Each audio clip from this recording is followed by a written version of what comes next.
নমস্কার বন্ধুরা, অনুষ্কা ব্লগের আরেকটি নতুন ভিডিওতে তোমাদের সবাইকে জানাই স্বাগত। তোমরা কি ভিডিওটি বা ছবিটা দেখে কিছু বুঝতে পারছো যে আমি এটা কী রান্না করেছি? তবে অনেকেই বুঝতে পারছো, আবার অনেকেই বুঝতে পারছো না। এটা আমি আজ রান্না করেছি হচ্ছে আপেলের পায়েস।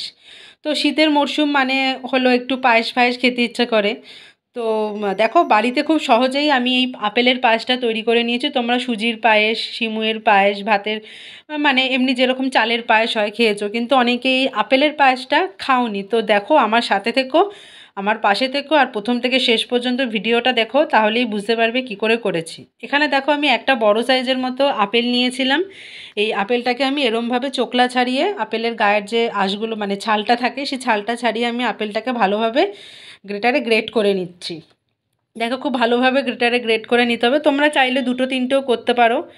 এরপর দেখো, আমি গ্যাস ওভেনে কড়াই বসিয়ে নিয়েছি এবং কড়াইয়ের মধ্যে আমি একটু ঘি দিয়ে দিলাম। আর দেখো, এই আপেলটা আমার গ্রেট করা হয়ে গেছে, আর পাশে একটুখানি গুড়ও আছে। আমি গুড় আর একটু চিনি দিয়ে আপেলের পায়েসটা করব। তোমরা শুধু গুড় দিয়েও করতে পারো, আবার চিনি দিয়েও করতে পারো।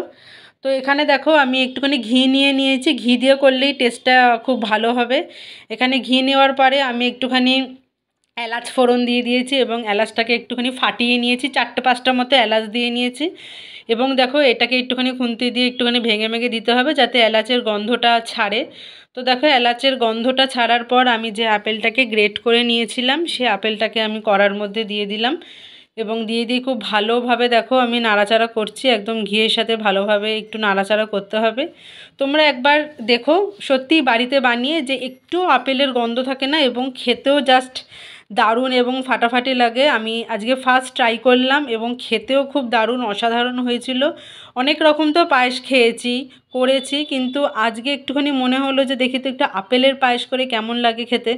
সত্যি খুব ভালো হয়েছিল খেতে। তোমরা ইচ্ছা করলে আমার এই ভিডিওটা দেখে বাড়িতে বানাতে পারো এবং বানিয়ে আমাকে প্লিজ কমেন্ট বক্সে জানিও যে কেমন হয়েছে না হয়েছে। খুব সহজেই বানিয়ে ফেলা যায়। শুধু আপেলটাকে কেটে চোকলা ছাড়িয়ে একটুখানি গ্রেট করে নিতে হবে। আমি এখানে একটা বড় সাইজের আপেল নিয়েছি, তো তোমাদের বললাম তোমরা দুটো তিনটে মতো বড় আপেলও নিতে পারো, যেরকম মানে লোক সংখ্যা অনুযায়ী তোমাদের নিজেদের পছন্দ মতো।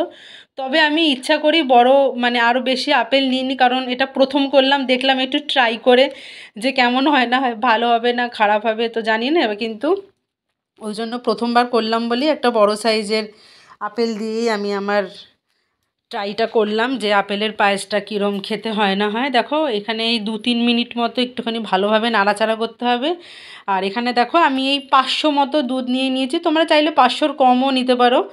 দেখো, এখানে 500 মতো দুধ নিয়ে নিয়েছি এবং দুধটাকে এরমভাবে ঢেলে ঢেলে আস্তে আস্তে, গ্যাসের ফ্লেমটা তোমরা অবশ্যই লো ফ্লেমে রাখবে, তা না হলে নিচে একটা লেগে যাওয়ার সম্ভাবনা থাকে, যে কোনো রান্নাতেই সেটা হয়। দেখো, আমি গ্যাসের ফ্লেমটাকে আস্তে করে রেখে পুরো দুধটা এখনও ঢালিনি, হাফ দুধ ঢেলে আমি ভালোভাবে কড়াইয়ের মধ্যে নাড়ছি চাড়ছি। দেখো, দেখতেও বেশ দারুণ হয়েছে আর খেতেও তো ফাটাফাটি হয়েছে। তোমরা একবার করে দেখবে।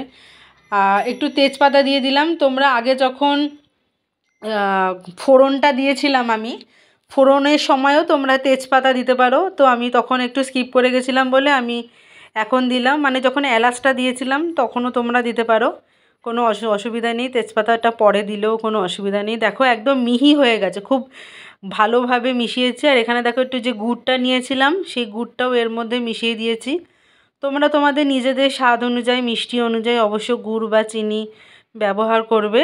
চিনিও ব্যবহার করতে পারো, কিন্তু যেহেতু শীতের মরশুম, পাটালি গুড়, অন্য নানান রকমের যে সমস্ত গুড়গুলো এখন বাজারে উঠেছে, সেগুলো দিয়েও তোমরা ট্রাই করতে পারো।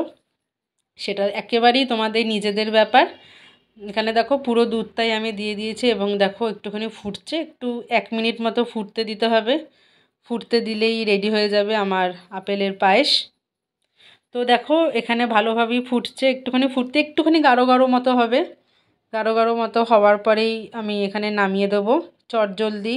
আপেল যদি থাকে বাড়িতে, তোমাদের অনেকেরই বাড়িতে ফল প্রতিদিনই খাওয়া দাওয়া হয়। এখানে দেখো, আমি একটুখানি চিনি দিয়ে দিচ্ছি। মিষ্টিটা একটুখানি কম হয়েছিল বলে আমি একটুখানি চিনি দিয়ে দিলাম। তোমরা শুধু ইচ্ছা করলে চিনি দিয়েও করতে পারো আর গুড় দিয়েও করতে পারো। দেখো, আমার রেডি আপেলের পায়েস। জাস্ট ফাটাফাটি হয়েছিল খেতে। পরে মনে হয়েছিল যেন কেন এত কম করলাম, সত্যি আর একটু বেশি পরিমাণে করলেই ভালো হতো। দেখো, আমার রেডি হয়ে গেছে, একদম সার্ভও করে নিয়েছি।